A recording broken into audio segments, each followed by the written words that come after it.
मधुबनी से आपको एक समाज सेवी से मिलाने जा रहे हैं, जो कि आज मधुबनी जिला में परिचय के मोहताज नहीं है। मधुबनी के जिला के साथ साथ जो है सो बिहार के सभी कोने में जा कर के यह जो है सो कहीं ना कहीं गरीब गुरबा, बेटी कन्या विवाह और जैसे एक्सीडेंटल केस और कई प्रकार के जो समाज सेवा में हमेशा आगे रहते हैं, निस्वार्थ भावना से रहते हैं। इसे किसी भी प्रकार का लोभ लालच नहीं है और पिछले 10 साल से जो है सो समाज सेवा कर रहे हैं। सबसे पहले बात, हमारे न्यूज़ चैनल में सर आपका स्वागत है। बहुत बहुत धन्यवाद आपका। अच्छा सर, जो आप जो है सो अभी जो 10 साल से आप जो समाज सेवा कर रहे हैं, सर आप किस उद्देश्य से कर रहे हैं सर? देखिए, उद्देश्य क्या है, हम सिर्फ एक ही चीज़ जानते हैं कि मानव सेवा। अच्छा। जो मानव सेवा सबसे बड़ा धर्म है, चाहे कोई भी धर्म हो, चाहे वो क्रिश्चियन हो, हिंदू हो, सनातनी हो, सिर्फ एक मानव सेवा ही एक ऐसा धर्म है जो हर एक धर्म को साथ लेके चलता है। तो जब से मेरे मन में आया कि मुझे समाज सेवा करना है, कुछ घटना घटी थी, बाबूबढ़ी प्रखंड के अंदर ही था, तो मैंने शादी से स्टार्ट किया था। उसके बाद से मुझे हौसला बढ़ता गया। और जिस हिसाब से भगवान ने मुझे संपत्ति दी, जिस तरह से आगे बढ़े, और उस हिसाब से मैंने अपना समाज सेवा का दायरा बढ़ाता चला गया। यानी जो है सो सर स्टार्टिंग किए हैं शादी कन्या विवाह से, जो है सो सर जो है सो शुरुआत की है, और आज जो है सो कई प्रकार के जो है सो समाज सेवा कर रहे हैं। सर जो है सो आप जो कन्या विवाह करवाए सर, उस समय में सर आपको कैसा सर महसूस हुआ सर जब आपका विवाह सफल रहा? देखिए, सबसे पहली बात तो इसमें बहुत खुशी हुई मुझे, जो मेरा पहला काम था समाज सेवा के क्षेत्र में, और मैं अचानक ही हो गया ये, मतलब मैं बाबूबढ़ी गया हुआ था किसी रिश्तेदार के यहाँ, तो वहाँ पता चला कि बारात जो है वो वापस जा रही है। तो मन में एक कचोट थी, क्या रीज़न क्या है? तो फिर दहेज की बात आई कि इनको पैसा नहीं मिला है। तो फिर इंस्टेंटली उस टाइम मैंने 1 लाख रुपए जो डोनेट किया था उसी टाइम, और फिर बारात शादी उसको सही ढंग से हो पाया। फिर खाने पीने का खर्चा जो भी होता है, उनका बिल था, वो सारा उधारी क्रेडिट पे था, वो पूरा पैसा हमने दिया। उसके बाद से मेरा हौसला बढ़ता चला गया। फिर धीरे धीरे, कोई भी वर्ष ऐसा नहीं होता है जहाँ पर मैं 200-250 शादियाँ नहीं होती है। वो मधुबनी के अलग अलग क्षेत्रों के अंदर ये हमारा टारगेट ही होता है। शादी के सीजन में मेरे शादी चलता ही रहता है, उसमें हमारा पूरा खर्चा होता है, बारात का खर्चा, कपड़ा लत्ता जो भी होता है। हम दहेज के खिलाफ हैं, दहेज हम 1 रुपया नहीं देते हैं। जो रियल में गरीब हैं उनकी शादी हम करवाते हैं। यानी आप जो है सो साल में 200-250 शादी करवा देते हैं? जी हाँ, जी हाँ, ये साल का है हमारा आंकड़ा है हमारे पास। किसी वर्ष 244, किसी वर्ष 210, जिस तरह से डिमांड होता है, जिस तरह से खबर आता है, उस हिसाब से हम लगातार शादी के सीजन में हम करवाते ही रहते हैं। अच्छा सर, जो है सो अभी फ़िलहाल में आपके पास जो है सो फंड फिर कहाँ से आता है सर? जिस प्रकार से कुछ लोग जानना चाहेंगे कि जैसा आप इतना जो है सो समाज सेवा कर रहे हैं, तो फिर फंड का स्रोत क्या है सर आपका? देखिए, मेरा फंड का स्रोत, मैं स्टॉक मार्केट में एज ए एडवाइज़र हूँ। और हमारे ऑल ओवर इंडिया में 367 ब्रांचेज हैं। तो हमारी अर्निंग जो है पूरे वाइट की है। स्टॉक मार्केट में सबको पता है कि ये government of India, ministry of finance के अंदर आता है, और जो भी पैसे मिलते हैं वो वाइट में होता है। तो उसी से जो हमारी अर्निंग होती है उसका 80% मैं डोनेट करता हूँ, वो भी सिर्फ मधुबनी जिला के अंदर अभी हमारा सेवा है। और कहीं भी ऑल ओवर बिहार में कहीं से भी खबर आती है ऐसा, जहाँ आवश्यकता पड़ती है, वहाँ जाके मैं मदद करता हूँ लोगों की। अच्छा सर, जैसे आप अपने निजी कमाई के 80% जैसे समाज में मदद कर देते हैं? जी हाँ, जी हाँ, मैं टोटल अपनी अर्निंग जो मैं दिल्ली में कमाता हूँ उसका 80% हमारा जो एक्सपेंसेस है वो मधुबनी जिला के अंदर है। सिर्फ 20% ही मैं अपने फैमिली के लिए या फिर दिल्ली के लिए रखता हूँ। आप देख सकते हैं, असली मानव की यही पहचान है। आप किसी भी प्रकार से मदद कर रहे हैं तो आप जो है सो, यह हमारे साथ संतोष जो है सो झा जी हैं, और यहाँ पर कहीं ना कहीं मधुबनी जिला में हर एक कोना में जाकर के किसी न किसी रूप से हमेशा लोगों को मदद करते रहते हैं। और सर, जिस प्रकार से आप जो है सो शादी करवाते हैं, और एक्सीडेंटल केस में भी अगर आपके पास सूचना आता है तो उस समय आप क्या करते हैं? जी हाँ, एक्सीडेंटल केस में क्या होता है, उसमें तो कोई झूठ नहीं बोलता है। उसमें वीडियो कॉलिंग, यदि मैं दिल्ली रहता हूँ तो हमारे कार्यकर्ता हैं 10 के 10 विधानसभा में, और हर एक प्रखंड वाइज मैंने कार्यकर्ता बना रखा है, पंचायत लेवल पे है। वो वेरीफाई करते हैं कि ये सच है या झूठ है।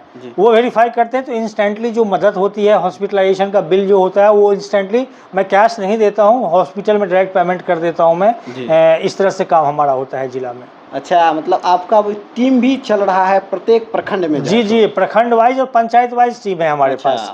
यदि कोई इंसान चाहेगा हम झूठ बोल के पैसा ले लें तो ये संभव नहीं है, क्योंकि हमारे उसके बाद दोबारा वो नंबर रहता भी नहीं है, उसका ब्लॉक हो जाता है, और उसको पनिशमेंट भी मिलती है। जो बंदा झूठ बोल के पैसा लेता है, क्योंकि नंबर तो आ ही जाता है, फिर पकड़े जाने के बाद उनको हनुमान जी बना दिया जाता है। तो उस तरह से जो है वो हमारे पास मैन पावर भी है, और उस सब हम काम करते हैं। अच्छा, अगर जो है सो आपके क्षेत्र में किसी प्रकार के ऐसे व्यक्ति हैं जिसको कहीं ना कहीं समस्या हो रही है और जो है सो उससे जो है सो अगर आप मदद की ज़रूरत है तो एक बार अपना कमेंट में जो है सो राय विचार दीजिए। बाकी हम जो है सर से आपको मिलाने का भी प्रयास करेंगे।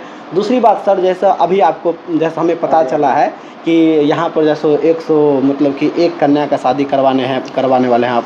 जी हाँ, जी हाँ। ये 14 जुलाई 2024 को मधुबनी में जी टाउन क्लब में जी 101 कन्याओं की शादी का हमने निर्णय लिया है। अच्छा। इसमें 36 रजिस्ट्रेशन हो चुका है और 3 महीना टाइम है। और मैं आपके चैनल के माध्यम से ये बताना चाहता हूँ, जितने भी गरीब लोग हैं जो शादी कराने में असक्षम हैं, वो आपके चैनल के माध्यम से डायरेक्ट नंबर दें और वर पक्ष लड़का लड़की दोनों तरफ का जो है हमारे पास बायोडाटा होना चाहिए और पूरा खर्चा के साथ, बारात के साथ जो भी आएगा एक्सपेंसेस, वहाँ पे कपड़ा जो भी होता है सामान लड़कियों का वो दिया जाएगा और शादी धूमधाम से मनाई जाएगी। 101 का तो टारगेट लेके चला है, लेकिन हमें लगता है 150-200 से ऊपर ही हो सकता है। कोई बाउंडेशन नहीं है, 101 का हमने लक्ष्य रखा हुआ है और ऊपर वाला ने चाहा तो ये लक्ष्य मेरा पूरा होगा ही होगा और उससे ज़्यादा भी हो सकता है। अच्छा सर, जो है रजिस्ट्रेशन का क्या प्रोसेस रहेगा सर? रजिस्ट्रेशन फ़ोन नंबर के थ्रू आपके चैनल के माध्यम से, क्योंकि मैं चैनल के माध्यम से प्रचार करता हूँ, आपके चैनल पे आएगा और उस चैनल के माध्यम से बायोडाटा वर पक्ष और वधू पक्ष दोनों का आता है। उसके बाद रजिस्टर्ड होता है, उनका गांव का नाम, लड़के के गांव का नाम, लड़की के गांव का नाम, उसके बाद वो रजिस्टर्ड हो जाता है। उसके बाद वेरिफिकेशन होता है उनका और वेरिफिकेशन में कोई गलत तो देंगे नहीं, फिर भी हम अपनी पुष्टि के लिए हमारी टीम जाती है उस गाँव में, पता करती है कि ये गरीब हैं या देने लायक हैं कि नहीं। यदि उसमें पुष्टि होती है तो उनका रजिस्ट्रेशन सक्सेसफुल माना जाता है। अच्छा। और सर, जिस प्रकार से आप बोले हैं 101 कन्या का जैसे शादी करवा रहे हैं सर, और सर जिस प्रकार से हमारे समाज में जैसे गरीब गुरबा का लोग है, और मान लीजिए किस प्रकार के, गरीब में भी कई प्रकार के लोग होते हैं, कौन से लोग को जैसे आप उसमें मदद करेंगे? दीनहीन सर, देखिए गरीब की परिभाषा हमने जो रखी है, इनका कोई सहारा नहीं होता है, कोई आमदनी का स्रोत नहीं होता है। जो लेबर क्लास के लोग रहते हैं, जिनकी आमदनी दिन की 300 रुपये होती है और महीना में वो 10 दिन या 12 दिन का रोजगार होता है, कभी कभी नहीं भी होता है, तो उस तरह के जो लोग हैं, मैं उनकी मदद करता हूँ। अच्छा सर, समाज में आप किस प्रकार का जो है सो व्यवस्था लाना चाहते हैं? देखिए, बदलाव तभी आएगा जब युवा पीढ़ी को हम सशक्त करेंगे। अच्छा। हमारा 3 चीज पे मेन फोकस है, स्वास्थ्य, शिक्षा और रोजगार। अच्छा। मैं इस पे काम कर रहा हूँ और ऊपर वाले ने चाहा तो कामयाबी ऑलमोस्ट 30% के आसपास हमें मिल चुकी है। और देखिए, डेफिनेटली हम इन्वेस्टमेंट करने जा रहे हैं मधुबनी में और हर एक विधानसभा में एक फैक्ट्री जो है हमने लक्ष्य रखा हुआ है और बहुत जल्दी मैं पहले जो राजनगर से स्टार्ट करूंगा। लैंड अभी एक्वायर्ड की बात हमारी चल रही है, तो अब हम इस पे फोकस ज़्यादा हमारा होगा कि हम रोजगार सबसे ज़्यादा प्रदान करें, रोजगार देने की बात हम करेंगे। अच्छा सर, इतना जो आप समाज सेवा कर रहे हैं सर, क्या बैनर, किस बैनर तले जैसा आप जैसे समाज? देखिए, हमारे पास कोई बैनर नहीं है, न कोई एनजीओ है, मैं सिर्फ सेल्फ फंडेड हूँ, मैं किसी से डोनेशन नहीं लेता हूँ। मैं जो कमाता हूँ, मैंने पहले भी लोगों को बताया, हमारे पास जो व्हाइट तरीके से जो भी पैसे आते हैं, मैं कोई कैश का काम नहीं करता हूँ। हमारे पास जो भी पैसे आते हैं वो अकाउंटेड हैं और मैं सीधा डोनेट डायरेक्ट लाभार्थी के खाते में जाता है, वो मैं डायरेक्ट सेवा देता हूँ। अच्छा सर, आपका जो है नेक्स्ट प्लान क्या है सर? देखिए, नेक्स्ट प्लान तो ये है, अभी तो मैंने कुछ विचार नहीं किया हुआ है, बस समाज सेवा लगातार जो है मैं जो कर रहा हूँ 10 वर्षों से, आगे आने वाले टाइम में भी हमारा जारी रहेगा। मेरे किसी राजनीतिक दल से कोई भी संबंध नहीं है, मैं अपना काम करता हूँ, दूसरा क्या बोलता है मुझे उससे कोई फर्क नहीं पड़ता है। सिर्फ मैं मानव सेवा करना जानता हूँ और यही मैं करता रहूँगा जब तक भगवान ने मेरी शक्ति दी है, मुझ में पावर दिया है, तब तक जो है ये हमारा सेवा अनवरत चलता रहेगा। अच्छा सर, इस साल जब से आप समाज सेवा कर रहे हैं, लगभग कितनी कन्या का शादी आप करवा चुके हैं? देखिए, अब तक जो है जो लास्ट 783 था, इसमें 4 और 3 7 9 और बाबू बढ़ी में इस बीच में 2 महीने के अंदर कराया है, तो 83 और 9 92 792 गरीब कन्याओं की शादी में करवा चुका हूँ। मतलब 10 साल की उम्र में जैसा 792। आपको मैं बता दूं कि मधुबनी के धरती से जैसे 10 साल से मेहनत के बदौलत यहाँ पर एक नया इतिहास रच दिए हैं। और लोग कहते हैं कि वास्तव में भगवान नहीं होते, भगवान को कोई नहीं देखे हैं, लेकिन जो हमेशा लोगों को मदद करते हैं वह उनके लिए ही भगवान बन करके वही जो है सो व्यक्ति जाते हैं। और मधुबनी से जो है सो अभी जैसे सर को पहले बोल दिए, किसी भी परिचय के मोहताज नहीं है सर। और बाकी जैसे अगर आपके समाज में अगर जो है सो कोई किसी प्रकार से गरीब गुरबा है और जिसे जो है सो वास्तविकता में मदद की बहुत सख्त जरूरत है, तो एक बार जैसे दिए गए नंबर पर आप कांटेक्ट कर सकते हैं। बाकी अपडेट के साथ मिलते हैं अगले वीडियो में, तब तक के लिए।